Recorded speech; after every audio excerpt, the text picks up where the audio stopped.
Hello, dreamers, doers, believers, and achievers, wonderful winners, and powerful people. I'm Dwayne Shigg, and it's time for another episode, another edition, another issue of Talking Books. Talking Books is the place for people who like books, reading them or writing them. So we're talking to some wonderful winners and some powerful pinners. And this time we're talking to Mr. Douglas Hill. He is the author of Humanness, Greatness, Blackness, a powerful book. We're going to talk to him about that at this particular time. Mr. Douglas, how are you, sir? I'm real good, Dr. Dwayne. How you doing today? I'm doing real good. Before we jump in, give us a little introduction about yourself, who you are, where you are, different things of that nature so the people can get to know you. Sure. I am a native of Canton, Ohio, currently living in Las Vegas.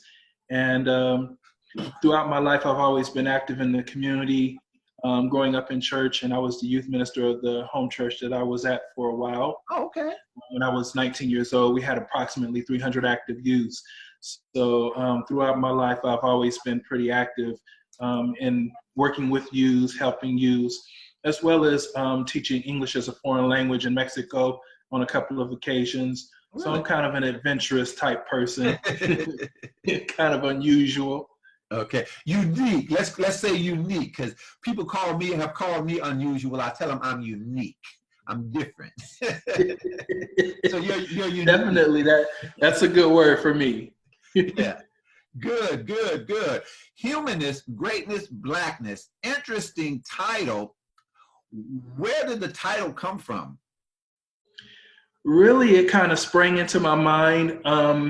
I might have been watching something on TV, or something may have been happening in our wonderful world in 2020 with Trump and all the other craziness that's been going on. Mm-hmm. But in particular, it's probably something that's probably been stirring within me a little bit for a while, for some years, because I really desire to empower and encourage young people, well, Black people in general, but definitely young people. So the idea of humanness is something that I often employ when I'm talking with people, especially if I'm, debating with somebody on Facebook or something. I'm one of those guys. I enjoy it.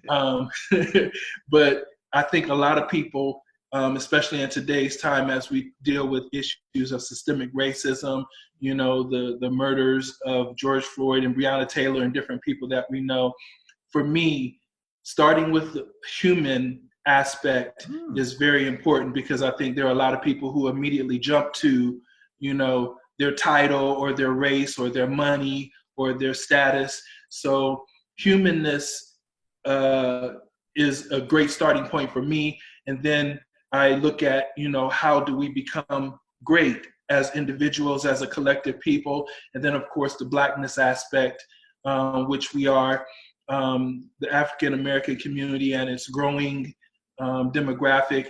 I always, not so much jokingly, but I always allude to that we're the coming 2040 majority. In the year 2040, a lot of things will begin to change, and I think it's very important for Black people to begin to understand how we need to rule well. Oh, rule well. I like that. Rule well. So not just be in charge, but be in charge and productive and doing a great job. I like that. Absolutely. What caused you to want to write? Has this been something in you for a while? What is your motivation or your push for having you write? Writing in general. Yes. It's really interesting because I've always been kind of a writer, but I was one of those young people when I was in school that I didn't really enjoy English or English classes. And maybe because, I felt like the teacher didn't give me enough attention, or I didn't like the material we were reading, or whatever the situation was. Right. But I've always been kind of a writer and very much a wordsmith. So as I got a little bit older, I started to look at different things in the world and how I might address them personally in a writing form. So I kind of started, as I call, intuiting books. I would just sit down, in a very undisciplined fashion and just kind of start writing what I felt and what I thought. Okay. and over the years, I think I just developed a little bit more of a discipline in writing. Okay. I'm definitely not someone who sits down every day to do it, but I'm one of those creative people. When something kind of sparks my brain, I want to kind of jump into it. And for those reasons, I have been involved in music. I have created T-shirts. Right. Just recently, I created a board game that I wanted to use to teach about generational wealth. So the writing aspect for me is something that's always been there, but I've not really delved into it as much as I could or should, other than to write these books, because I felt like it was something I wanted to say. Okay. And I kind of allude to a little bit of that within the book, because at a younger age, I maybe felt misunderstood or just feel like you don't have an audience. And sometimes people feel like that, right. even though they may have very important things to share with the world. So more of a something within, or an inner push or inner passion, or I would call it a kind of a have to. Yes. Oh, that's definitely. good. Okay. I definitely understand. And that pushes the creativity. So help us understand the focus of the book: humanness, greatness, blackness. The focus of it. Tell us what your book is about. Sure. I would definitely call it a positive book. Mm-hmm. I would call it a book that's insightful. And as we mentioned in kind of the bio that I sent you, it's a discussion book where I feel like, someone can read the book and probably glean a lot from it, but I feel like there's a lot more to be gleaned when they're sharing this book, maybe in a classroom setting. If there, are Black educators or people who have a classroom that are, replete with young Black people, Bible study groups. I've actually had someone bring that to me as a consideration that they thought about a Bible study, group study discussion, as well as a book club. I've actually had someone mention that to me as well. So with the book, I wanted it to be something positive, where we kind of look at how, again, as a human being born on planet Earth, you could take that for granted, or you could really look at that and say, like a tender plant, there is an opportunity for something to grow and develop and become fruitful.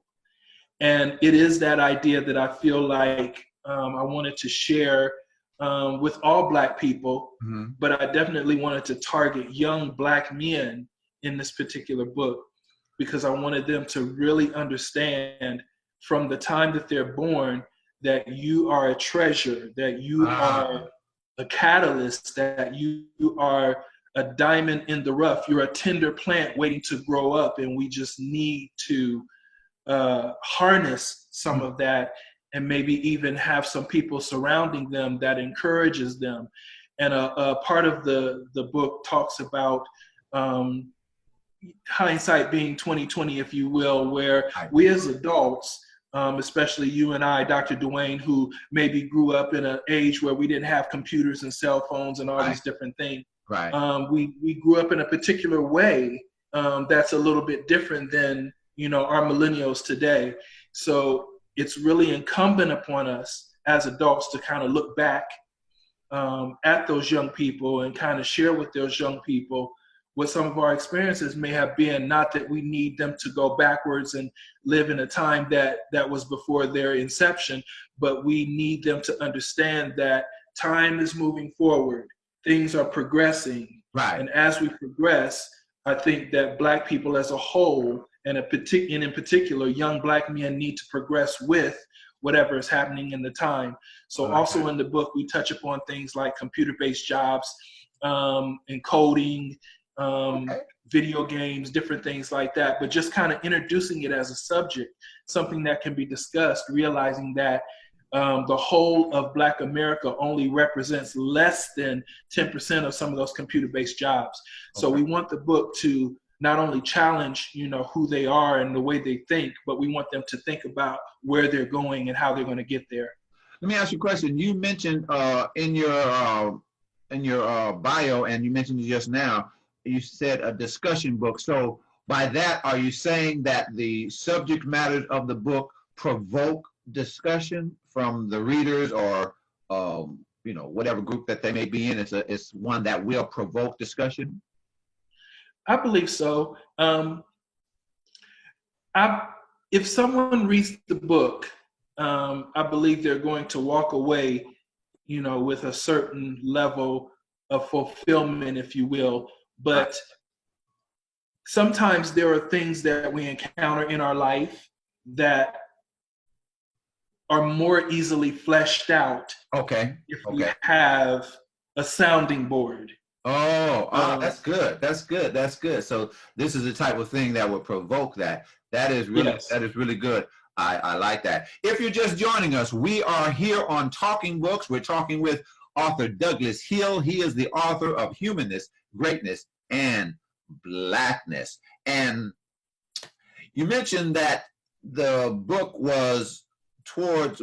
it's geared towards black males. It's not exclusive to them, correct? But it's kind of geared toward that. And so, any particular reason why geared towards black males? I feel like, and I always have to choose my words very carefully, because sometimes I can come off in a kind of controversial manner. But just like anyone else, I love my Black people, I love my African American people, but I feel like there are times where we need to delve a little bit more into the things that are really important. Okay. That may be traditions, that may be standards, or just societal things that we're kind of exposed to, that sometimes are not as great, and not as beneficial. And so, being said, are you saying that the book helps black males handle those things, or is it that black males are in need more of dealing with those issues? Because so is that the reason why it's geared towards black males? Because we're in need of being able to deal with those issues a little bit more, or is that the direction or not? I mean, is that pretty much what you're saying? It is. Think of it in terms of an endangered species. Okay. I feel like Black men are kind of heading down the path of becoming an endangered species. Not in the sense that, we're about to be extinct. There's only 5 of us left on the whole entire planet. I don't so much mean that, but I mean in the sense of losing oneself. Woo! I like that. So losing our black maleness, if you will. Yes. I like that. I like that. So really we're physically here, but our blackness is extinct. Exactly. Really tapping into our prowess and really tapping into our innate talents and abilities, because we know we have it, right? But sometimes we twist it and pervert it and go off in a direction that we maybe shouldn't go. Wait a minute. You got to stop and let that simmer, Brother Douglas. You got to stop and let that simmer just a little bit. The Bible calls it Selah. Yeah. Because that is awesome what you just said.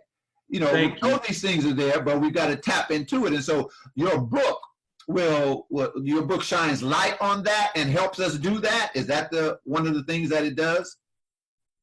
Absolutely. Oh, that is great. Which again kind of goes back to why I think it's a discussion book. Okay. If you and I are having this dialogue right here on a video, and it's just simply talking about the book, and we're touching upon gems and little diamonds and little nuggets that exist for us as Black people, we have to get to the point where that becomes our daily dialogue. This becomes our food. This becomes our sustenance in a way for us to affirm one another. Wow. So I not only want the person to read the book, but I want them to go out and find someone else who they see is great, who they see are doing excellent things, some person in their life who has, supported them, who has benefited them, and corralling with that person or that group of people to say, hey, we have so much power, we have so much ability, we have so much potential, and we're still not touching it. We're almost there, coming 2040 majority. As this world starts to change and develop, we don't want to be on the back end.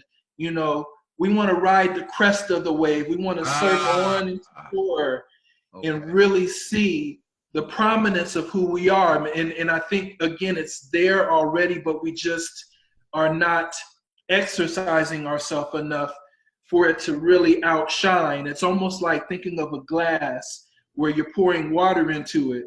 We know the capacity of the glass. When you look at it, you see when you start pouring how much that glass can contain. But if we allow the glass to go ahead and overflow and overfill, if there's a bigger container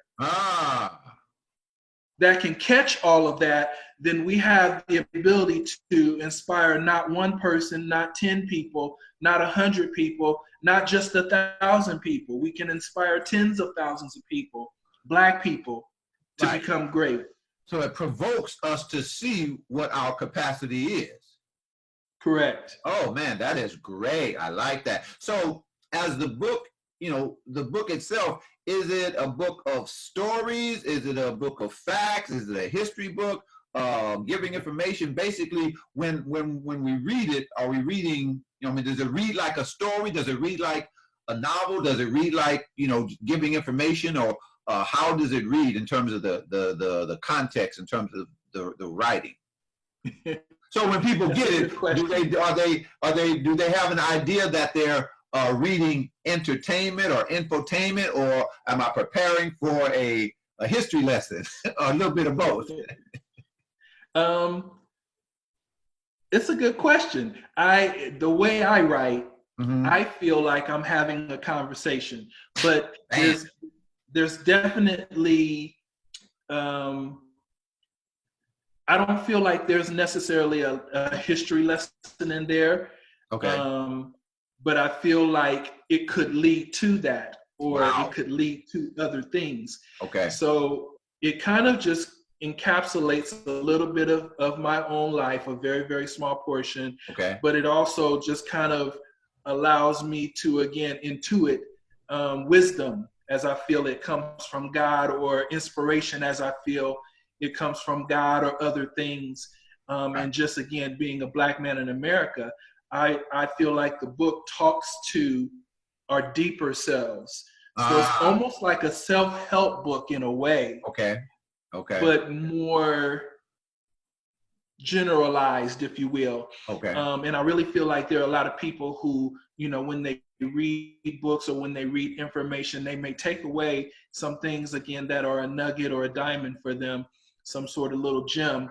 But the excavation of that and the application of that has to come from the individual. And this book will provoke you to, using your word, excavate, dig deeper in here. Absolutely. Oh, that is powerful. So I was going to ask you, what does the reader walk away with? But you pretty much said that. So kind of put it in a capsule for us as we get ready to close. The reader, when they finish, what is their takeaway? I think their takeaway is initially empowerment. I think the second thing will be application, because one of the things that I do talk about in the book is, there's several things, but the initial thing really has to do with your hands finding something that they can touch or something that they can develop. Creativity. Yes. And imagine you live in a community and your community has trash all around your house. So someone coming to your community may initially think, oh my gosh, this is not such a great place, or, this place is dirty, this place is bad, this place is whatever. But when you have a sense of personal wealth and a sense of personal worth, I think you begin to leave outside of your household and you begin to touch things and people in your community. So it may be you who goes out one day and says, you know what, there is way too much trash out here, you know, or way too much trash in my yard or what have you. And so you go out and you begin to pick up that trash just because you have a personal sense of worth, or you have a personal dignity, or you have a personal goal to see something made better. So in the book, I want people to find something that their hands can touch. And I often attribute this finding or discovering their gifts and talents, or discovering whatever that thing is that they want to improve or what have you. I liken it to the word appreciation. When you show appreciation, it's very easy to say it as a word. Dr. Dwayne, I really appreciate you. Thank you for having me on your show. But when you move beyond the words and you extend yourself, you extend your hand, then you start to affect the environment that you're surrounding in, that you're in, and or you begin to affect the people that you are connected to. When you show appreciation to someone, if you really sincerely, truly mean it, and you extend yourself, it might bring that person to tears. It might bring that person to act. It might cause that person to rethink how they view themselves or how they view the world around them. So showing it as opposed to just saying it, that is powerful. That is powerful. We're here on Talking Books with Douglas Hill, the author of Humanness, Greatness, Blackness. So as we close, tell the people how they can get a copy of your book. Right now, the book is on Amazon.com. Although I do have some other books, like I recently, before this book, wrote a book called White Fragility and the Subconscious Mind.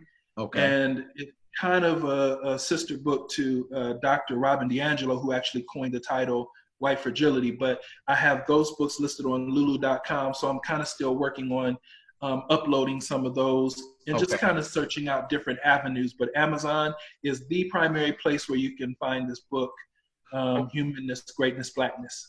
Okay, and how can people contact you if someone wants to communicate with you, they want to have you come and speak, how can they reach you? Sure. Pretty much they can contact me by email if they desire. Great place to, write out your thoughts. Right. My email is, and I'll spell it for everyone, it's a little different. It's my mom's nickname for me growing up. It's douglas@yahoo.com. So that's capital DUGLAIGLAS@yahoo.com. Douglas at yahoo.com. And everyone gets it wrong, so I completely. Okay. So I can ask for forgiveness, but you're used to it now. Okay. DUGLAIGLAS@yahoo.com. Yes, sir. That's it. That's how people can contact you, and then they can get the book Humanness, Greatness, and Blackness at Amazon.com. A provocative book, a conversation piece, obviously a discussion book. So make it your business to get this book. Mr. Douglas Hill, thank you so much for being with us on Talking Books. I greatly appreciate your sharing with us your knowledge and your inspiration. I appreciate you so much. Not a problem, not a problem. If you are an author and you have a book that you want to talk about, contact us at Talking Books with Dwayne Shigg. You can contact us at drshigg@gmail.com. That's Dr. Sam Harold Ida George drshigg@gmail.com if you'd like to talk about your books on Talking Books. And as always, wanting all of you to remember that the dream is doable. So go get it. Stay encouraged. Be blessed.